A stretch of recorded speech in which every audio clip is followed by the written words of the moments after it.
어느 작은 장례식장의 별실, 테이블 위에 놓인 유언장 한 장이 모든 것을 바꿔놓았다. 이른이 넘은 노인 강말수는 떨리는 손으로 그 서류를 붙잡았다. 30년 동안 한 달도 빠짐없이 통장에 찍히던 무기명. 입금, 그 돈을 보낸 사람의 정체가 드러나는 순간이었다. 변호사의 목소리가 방안을 채웠다. 나는 평생 동안 한 사람에게 빚을 지고 살았다. 내 생명을 구해준 사람이며 동시에 내가 가장 큰 죄를 지은 사람이다. 그 사람의 이름은 강말순이다. 유언장은 계속 이어졌다. 나는 30의 겨울, 삶을 포기하려던 나를 붙잡아준 여인이 있었다. 그녀는 내게 마지막 돈을 쥐어주며 살아보라고 했다. 나는 그날 이후 살아남았고 성공했다. 하지만 얼마 지나지 않아 나는 한 가장을 죽게 만들었다. 나중에서야 알았다. 그 가장의 아내가 바로 나를 살려준 그 여인이라는 것을.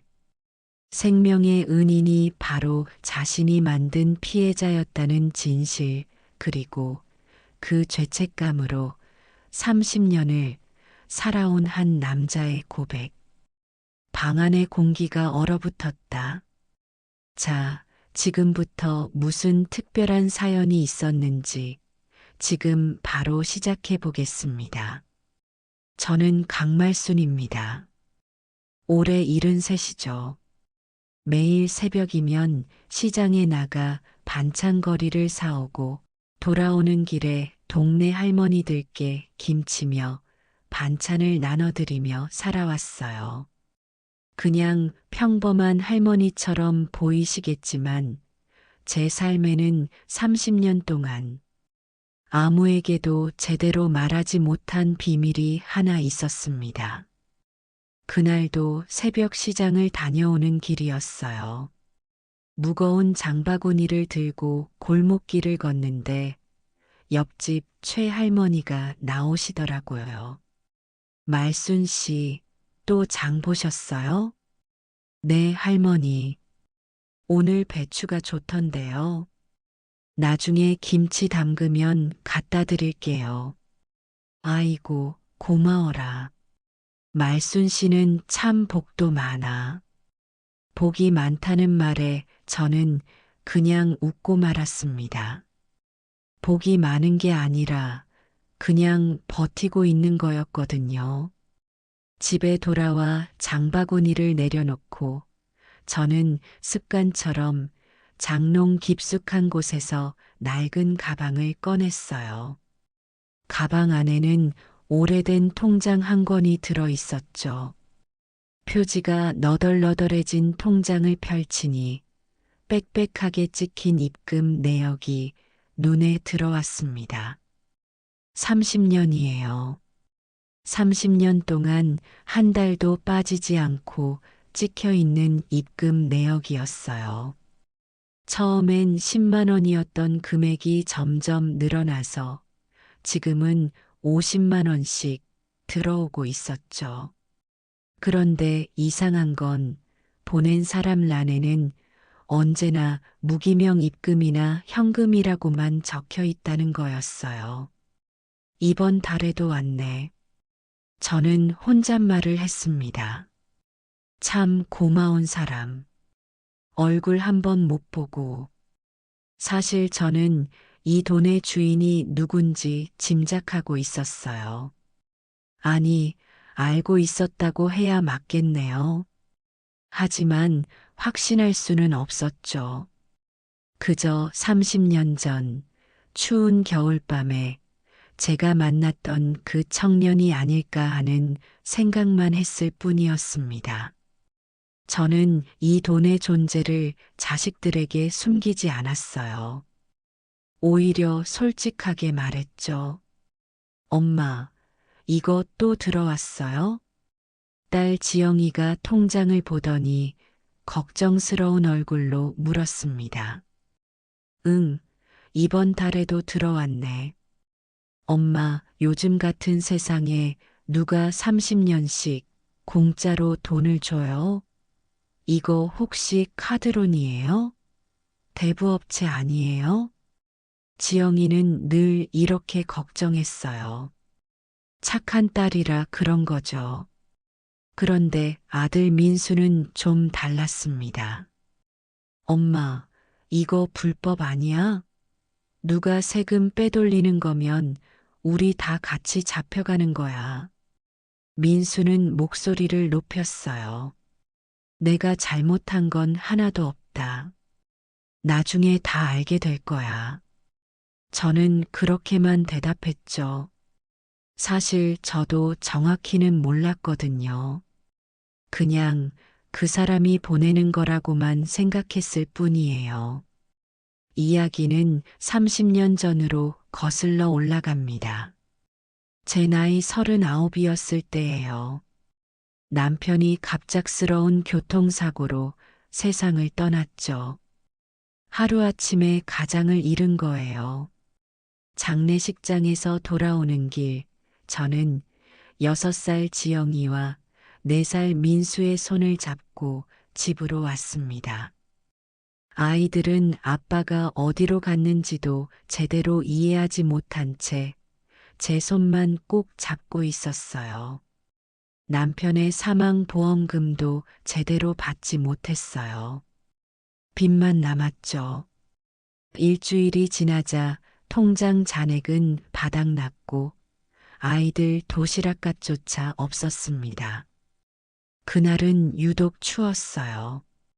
아이들을 재우고 나서 밤늦게 집을 나섰죠.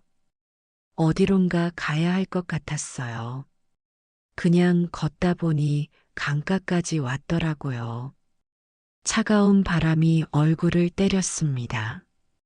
그때 난간 쪽에서 누군가의 그림자가 보였어요. 가까이 가보니 20대 후반쯤 되어 보이는 청년이 난간에 몸을 기대고 있었습니다. 아저씨, 괜찮으세요? 저는 조심스럽게 물었어요. 청년은 술에 취한 듯 비틀거렸고 손에는 구겨진 쪽지가 들려 있었죠. 이제 끝내자. 아무도 나 같은 놈 안 찾아. 청년의 중얼거림이 들렸어요. 그리고 청년이 난간 너머로 발을 내디디려는 순간이었습니다. 안 돼요. 저는 달려가서 청년을 뒤에서 껴안듯이 잡아당겼어요. 청년은 비틀거리며 뒤로 넘어졌고 저도 함께 바닥에 주저앉았습니다. 왜 막는 거예요? 청년이 울먹이며 말했어요. 아직 젊은 사람이 왜 이래요? 살아야죠. 살아서 뭐해요? 다 끝났는데. 나도 남편 잃고 앞날이 캄캄한데 그래도 살아야 돼요. 아이들 때문에라도. 저는 청년을 일으켜 세웠습니다. 그리고 집까지 데려왔어요. 살림이 어려운 주제에 라면이라도 끓여서 먹였죠. 여기서 자고 가요. 내일 다시 생각해봐요. 청년은 고개만 끄덕였습니다. 저는 지갑에서 마지막 남은 현금 5만 원을 꺼내 청년에게 건넸어요. 이거라도 가지고 가요. 따뜻한 거 먹고 죽을 생각은 조금만 미뤄놔요. 청년은 돈을 받으면서 눈물을 흘렸어요. 말없이 고개를 숙이더니 그대로 방으로 들어갔습니다. 다음 날 아침 청년은 흔적도 없이 사라졌어요. 다만 식탁 위에 작은 쪽지 하나만 남겨뒀죠. 살아보겠습니다. 고맙습니다. 이름도 없었어요. 그냥 그 한 줄뿐이었습니다. 잘 살았으면 좋겠네. 저는 쪽지를 보며 중얼거렸어요. 그리고 그 청년 생각은 점점 잊혀져 갔습니다. 아이들 먹여 살리기에 바빴거든요. 그런데 일주일쯤 지났을까요? 은행에서 문자가 왔어요. 입금 알림이었습니다. 10만 원? 저는 깜짝 놀라 은행에 달려갔어요. 통장을 확인해 보니 정말로 10만 원이 입금되어 있었죠. 그런데 보낸 사람 란에는 무기명 입금이라고만 적혀 있었습니다. 누가 보낸 건지 알 수 있나요? 죄송합니다. 무기명 입금은 저희도 확인할 수 없습니다. 은행 직원의 대답에 저는 그냥 돌아올 수밖에 없었어요. 하늘에서 떨어진 돈처럼 느껴졌죠. 그 돈으로 아이들 도시락을 싸고 쌀도 조금 샀습니다. 다음 달에도 똑같이 10만 원이 들어왔어요. 그 다음 달에도 또 그 다음 달에도 한 번도 빠지지 않았습니다. 혹시 그 청년일까? 저는 가끔 그런 생각을 했어요. 하지만 확신할 수 없었죠. 그냥 고마운 마음으로 그 돈을 받았고 아이들을 키웠습니다. 세월이 흘렀어요. 10만 원이던 돈은 20만 원이 되었고 30만 원, 50만 원으로 늘어났습니다. 물가가 오르는 만큼 같이 올라가더라고요. 지영이와 민수는 자랐고 대학도 보냈어요. 물론 제가 일하며 번 돈도 있었지만 솔직히 말하면 그 돈 없이는 불가능했을 거예요. 엄마, 이 돈 진짜 누가 보내는 거예요? 지영이가 물었을 때마다 저는 같은 대답을 했습니다. 엄마가 옛날에 도와준 사람이 보내는 것 같아. 그래도 30년이나. 이상하지 않아요? 그만큼 고마웠나 보지. 하지만 민수는 늘 의심했어요. 엄마, 이거 뭔가 찝찝해. 나중에 큰일 나는 거 아니야? 걱정하지 마. 엄마가 잘못한 건 없어. 저는 그렇게 믿었어요. 정말로요. 그러던 어느 날 저녁 지영이가 퇴근하고 들어오더니 텔레비전을 켰어요. 엄마, 이 사람 봐요. 뉴스에서 한 남자의 얼굴이 나왔습니다. 나이 든 남자였는데 산소호흡기를 끼고 병원 침대에 누워 있었어요. 국내 대기업 도경그룹의 창업주 한도경 회장이 위독한 상태로 병원에 입원 중입니다. 뉴스 앵커의 목소리가 들렸죠. 저는 화면을 뚫어지게 바라봤어요. 도경, 한도경. 엄마, 왜요? 아니, 그냥 이름이 좀 익숙한 것 같아서 사실 확신은 없었어요. 그저 30년 전 쪽지에 흐릿하게 보였던 글씨가 생각났을 뿐이죠. 도경이라는 두 글자. 지영이는 뭔가 떠올랐다는 듯이 말했습니다. 엄마 통장에 돈 넣어주는 데가 재단이라고 했잖아요. 혹시 도경복지재단 아니에요? 재단? 네, 은행 직원이 그랬어요. 어느 재단 계좌에서 나온다고. 지영이는 바로 검색을 했어요. 도경복지재단 설립자 한도경, 사회적 약자와 소외계층을 위한 지원 사업. 엄마, 이 사람 맞는 것 같아요. 도경그룹 회장이고 재단도 운영하고 저는 가슴이 두근거렸어요. 정말 그 청년이었을까요? 30년이 지나 저렇게 큰 사람이 된 걸까요? 그날 밤 저는 잠을 이루지 못했습니다. 창밖을 보니 골목에 낯선 검은 차 한 대가 서 있었어요. 불안한 예감이 들었죠. 다음 날 아침 초인종이 울렸습니다. 문을 열자 단정한 양복을 입은 중년 남자가 서 있었어요. 강말순 여사님 댁이 맞으시죠? 네, 그런데요. 저는 한도경 회장님의 법률 대리인입니다. 잠시 말씀 나눌 수 있을까요? 가슴이 철렁 내려앉았어요. 역시 그 사람이었구나 싶었죠. 변호사는 작은 봉투를 건넸습니다. 고 한도경 회장님의 특별 유언에 따라 여사님께 꼭 전해드리라는 말씀이 계셨습니다. 유언이요? 네, 회장님께서 어제 새벽에 돌아가셨습니다. 순간 눈앞이 하얘졌어요. 그 청년이 죽었다고요? 아니, 이제는 늙은 회장이 되어 있었겠지만 저에게는 여전히 그 추운 겨울밤의 청년이었거든요. 봉투를 열자 조문 안내장과 함께 손글씨로 쓰인 쪽지가 나왔습니다. 30년 동안 감사했습니다.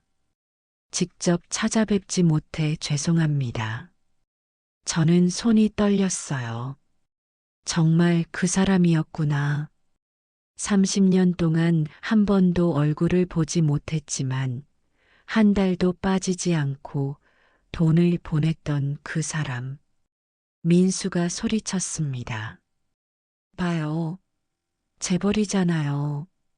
엄마 통장 이용해서 돈 세탁한 거 맞네요. 이거 언론에 제보해야 돼요. 민수야, 조용히 해. 지영이가 동생을 말렸지만 민수는 흥분을 가라앉히지 못했어요. 변호사는 조용히 말했습니다. 여사님, 가능하시다면 장례식장에 한번 와주실 수 있을까요? 회장님께서 마지막으로 꼭 인사를 드리고 싶어 하셨습니다. 저도 가도 되나요? 물론입니다. 회장님께서 특별히 부탁하신 분이십니다. 저는 고개를 끄덕였어요. 가봐야 했어요. 30년 만에 그 사람의 마지막을 보러 가야 했죠. 장례식장은 화려했습니다. 수많은 조문객, 카메라 플래시, 재계 인사들로 북적였어요. 저희 가족은 그 속에서 너무나 초라했죠. 변호사가 저희를 별도의 작은 방으로 안내했어요. 유족분들이 잠시 자리를 비운 사이 회장님의 특별 유언 부분만 먼저 들려드리겠습니다. 테이블 위에 서류가 놓였고 변호사가 유언장을 낭독하기 시작했습니다. 7번째 조항. 나는 평생 동안 한 사람에게 빚을 지고 살았다. 내 생명을 구해준 사람이며 동시에 내가 가장 큰 죄를 지은 사람이다. 그 사람의 이름은 강말순이다. 저는 숨이 막혔어요. 지영이와 민수가 저를 바라봤지만 저는 아무 말도 할 수 없었습니다. 변호사는 계속 읽어내려갔어요. 나는 30의 겨울, 삶을 포기하려던 나를 붙잡아준 여인이 있었다. 그녀는 내게 마지막 돈을 쥐어주며 살아보라고 했다. 나는 그날 이후 살아남았고 성공했다. 하지만 얼마 지나지 않아 변호사가 잠시 말을 멈췄어요. 그리고 조심스럽게 다음 문장을 읽었습니다. 나는 한 가장을 죽게 만들었다. 심장이 멎는 것 같았어요. 나중에서야 알았다. 그 가장의 아내가 바로 나를 살려준 그 여인이라는 것을. 뭐라고요? 민수가 벌떡 일어섰습니다. 우리 아버지를 죽게 한 사람이 그 사람이라는 거예요? 저는 아무 말도 할 수 없었어요. 머릿속이 하얘졌죠. 그러니까 제가 살린 그 청년이 제 남편을 죽게 만든 사람이었다는 거예요? 변호사가 녹음 파일을 재생했습니다. 한도경의 목소리가 흘러나왔어요. 나는 그날 밤 강 여사님 댁을 나와 새로운 마음으로 일을 시작했습니다. 정말 열심히 살았죠. 사업도 잘 됐고요. 하지만 한 달쯤 지났을 때 제가 운전하던 차가 한 남자를 쳤습니다. 저는 눈을 감았어요. 술을 마신 상태였고 그 남자는 그 자리에서 숨졌습니다. 저는 도망쳤어요. 경찰이 올 때까지 기다리지 못하고 도망쳤습니다. 비겁했죠. 민수가 주먹으로 테이블을 쳤어요. 그럼 뺑소니 범인이었다는 거잖아요. 며칠 후 신문에서 그 사고 기사를 봤습니다. 피해자의 이름을 보고 저는 무너졌어요. 그 주소지를 보고 더 큰 충격을 받았죠. 제가 머물렀던 집 근처였습니다. 혹시나 해서 사진을 찾아봤더니 그 여인이었어요. 제 생명을 구해준 강 여사님이었습니다. 목소리가 떨렸습니다. 저는 제가 구원받은 바로 그 여인의 남편을 죽인 겁니다. 자수할까 고민했지만 용기가 없었어요. 대신 평생을 그 죄책감 안고 살기로 했습니다. 제가 할 수 있는 건 그 가족이 먹고 살 수 있도록 돕는 것뿐이었죠. 저는 눈물이 주르륵 흘러내렸어요. 엄마, 지영이가 제 손을 잡았지만 저는 아무 말도 할 수 없었습니다. 30년 동안 감사한 마음과 죄책감을 동시에 안고 살았습니다. 여사님께 직접 말씀드릴 용기가 없었어요. 하지만 이제라도 진실을 말씀드리고 싶었습니다. 용서를 구하려는 게 아닙니다. 다만 제 인생이 여사님 덕분이었다는 것, 그리고 제가 저지른 죄를 평생 잊지 않았다는 것을 알려드리고 싶었습니다.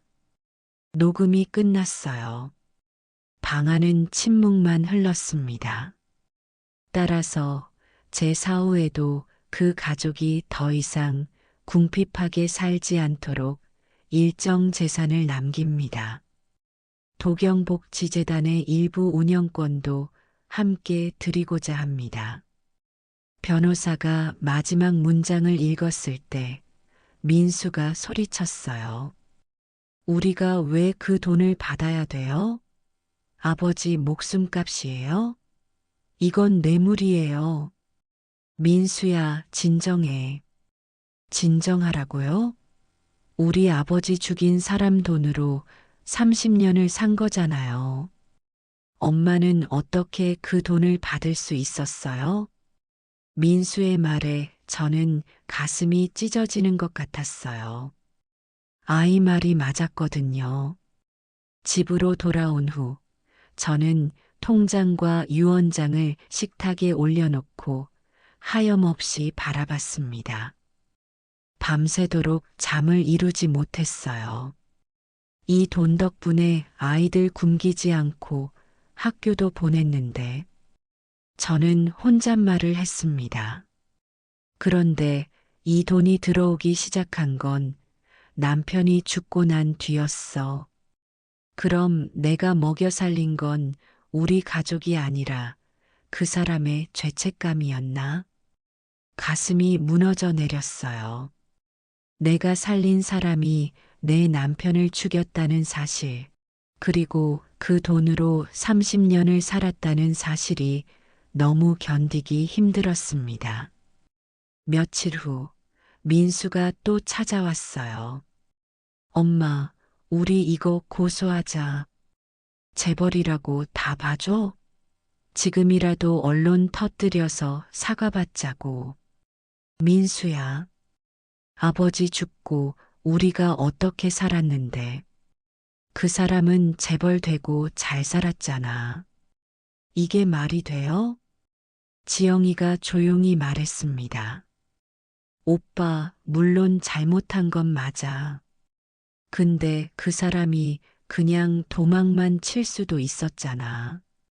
평생을 남의 통장에 돈 넣으면서 죄책감 안고 산 거잖아. 그게 죗값을 치른 거야? 자수했어야지. 알아, 오빠 말이 맞아. 근데 이미 30년이 지났어. 그 사람도 죽었고, 지금 우리가 뭘 하면 속이 시원해질까? 저는 두 아이의 말을 듣다가 결국 울음을 터뜨렸어요. 내가 남편을 죽인 사람을 살려놓은 거야. 내 손으로 살아보라고 떠밀었어. 자책감에 밤낮으로 울었습니다. 돌아가신 남편한테 미안했고 아이들한테도 미안했어요. 그러던 어느 날 변호사에게서 전화가 왔습니다. 여사님, 회장님 유언에 따라 도경복지재단 일부 운영권을 제한하려 합니다. 다만 유족분들이 강하게 반대하고 있습니다. 운영권이요? 네, 회장님께서 여사님이야말로 진심으로 어려운 사람을 도울 줄 아는 분이라고 하셨습니다. 전화를 끊고 나서 저는 한참을 멍하니 앉아 있었어요. 며칠 후 뜻밖의 손님이 찾아왔습니다. 한도경의 막내딸 한서연이었어요. 20대 후반쯤 되어 보이는 여자였죠. 강말순 여사님이시죠? 네.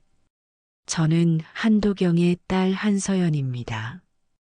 한번 뵙고 싶었어요. 지영이와 민수는 경계했지만 서연은 조심스럽게 집 안으로 들어왔습니다. 아버지가 평생 죄송해했던 분을 직접 만나 뵙고 싶었어요. 서연은 고개를 숙였어요.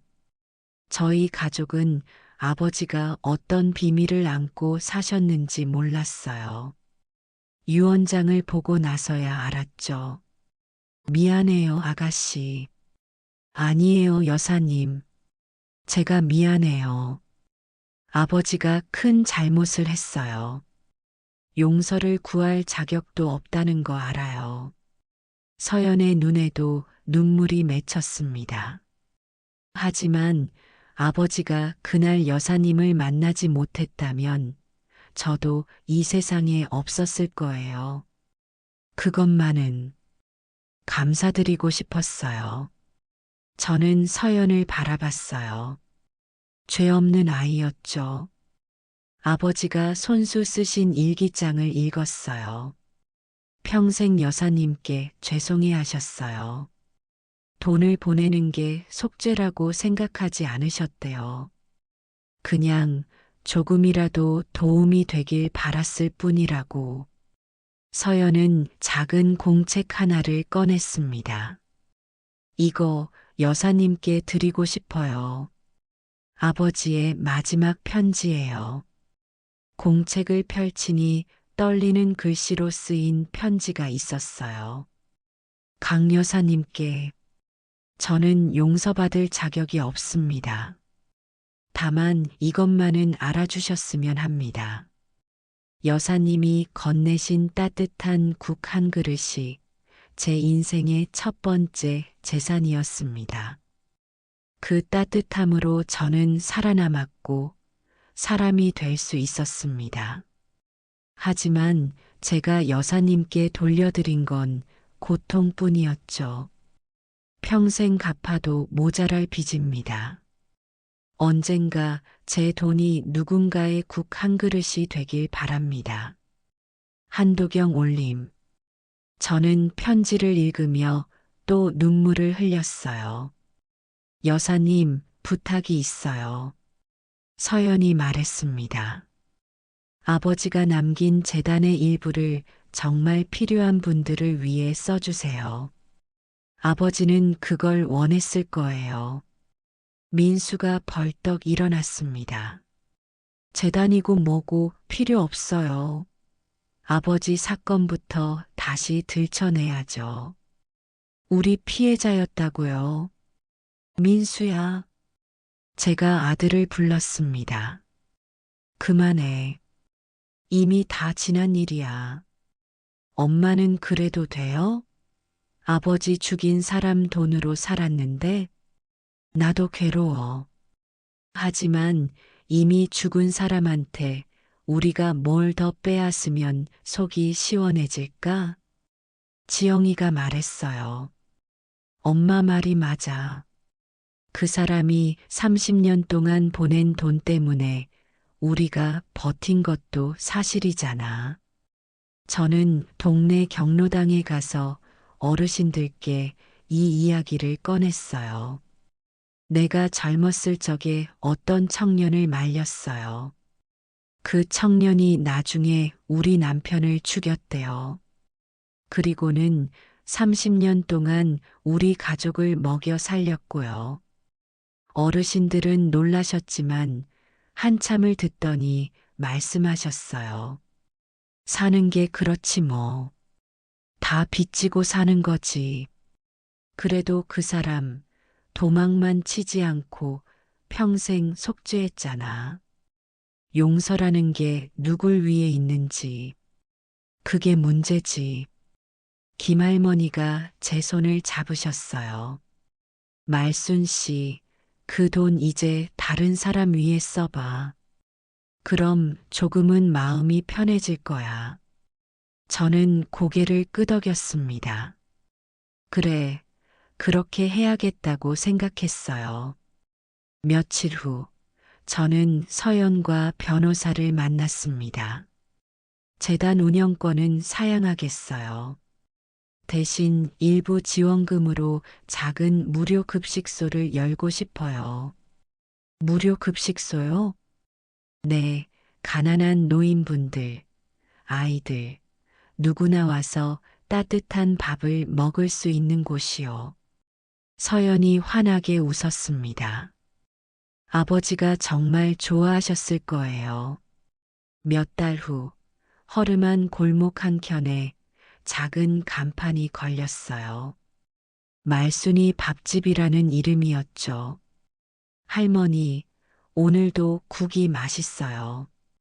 노숙자 한 분이 말씀하셨어요.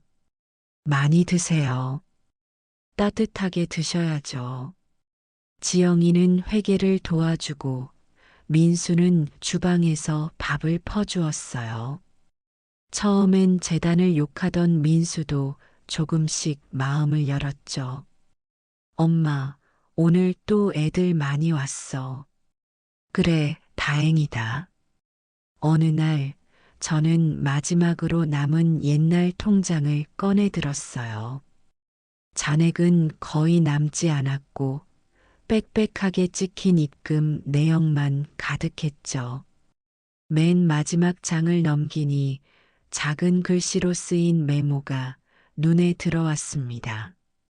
그날 아주머니가 건넨 뜨거운 국 한 그릇이 제 인생의 첫 번째 재산이었습니다. 언젠가 제 돈이 누군가의 국 한 그릇이 되길 바랍니다. 도경 올림. 저는 통장을 조용히 덮었어요. 그래, 이제 됐다. 너도 갚았고, 나도 갚는다. 이제 우리 서로 괜찮다 치자. 창밖으로 따뜻한 햇살이 들어왔습니다. 밥집에는 오늘도 사람들이 찾아왔고, 따뜻한 밥 냄새가 골목 가득 퍼졌어요. 저는 국을 퍼담으며 생각했습니다. 30년 전 그날 밤, 제가 청년을 붙잡지 않았다면 어땠을까요? 청년은 죽었을 거고, 남편도 살아 있었겠죠. 하지만 그럼 그 청년의 딸 서연이도 없었을 거예요. 이 밥집도 없었을 테고요. 인생은 참 묘한 것 같아요. 우리는 모르는 사람에게 빚을 지고 모르는 사람의 삶을 살려내기도 하죠. 어쩌면 인생은 통장에 찍히지 않는 마음의 입금으로 버티는 게 아닐까요? 할머니, 국 한 그릇만 더 주세요. 그래, 많이 먹어. 따뜻하게 먹어야지. 저는 국을 퍼주며 웃었습니다. 이 따뜻한 국 한 그릇이 누군가에게는 인생을 바꾸는 시작이 될 수도 있으니까요. 그게 좋은 방향이든 나쁜 방향이든 우리는 서로에게 영향을 주며 살아가는 거니까요. 통장에 30년 동안 찍힌 이름 없는 돈의 비밀은 이렇게 끝이 났습니다. 감사와 속죄가 뒤섞인 30년, 그리고 이제는 새로운 시작이에요. 밥집 문을 열고 들어오는 사람들을 보며 저는 다짐했습니다. 이제는 제가 누군가의 통장에 마음을 입금하는 사람이 되겠다고요. 돈이 아니라 따뜻함으로요. 해가 저물고 밥집 문을 닫을 시간이 되었어요. 마지막 손님을 배웅하고 나서 저는 주방을 정리했습니다. 엄마, 오늘 수고했어요. 지영이가 말했어요. 너희들도 수고 많았어. 엄마, 이제 마음 좀 편해요? 응, 조금씩. 사실 아직도 남편 생각하면 가슴이 아파요. 하지만 이렇게라도 그 돈을 흘려보내니 조금은 숨통이 트이는 것 같았습니다. 밤늦게 집으로 돌아오는 길, 저는 하늘을 올려다봤어요. 여보, 미안해요. 그래도 이해해 주겠죠? 우리 그 돈으로 아이들 키웠고, 이제는 다른 사람들 도와주고 있어요. 별이 반짝였습니다. 남편이 대답하는 것 같았어요. 집에 도착해서 서랍을 열었어요. 그 안에는 30년 전 청년이 남긴 쪽지와 한도경이 마지막으로 쓴 편지가 함께 있었죠. 살아보겠습니다. 고맙습니다. 언젠가 제 돈이 누군가의 국 한 그릇이 되길 바랍니다. 두 개의 쪽지를 나란히 놓고 보니 묘한 기분이 들었어요. 시작과 끝이 이어진 것 같았죠. 저는 쪽지를 조심스럽게 접어넣고 불을 껐습니다. 내일도 새벽부터 밥집을 열어야 하거든요. 잠들기 전 마지막으로 생각했어요. 용서라는 게 뭘까요? 저는 한도경을 용서한 걸까요? 아니면 그냥 받아들인 걸까요? 잘 모르겠어요. 하지만 한 가지는 확실해요. 그 사람도 괴로웠고, 저도 괴로웠고,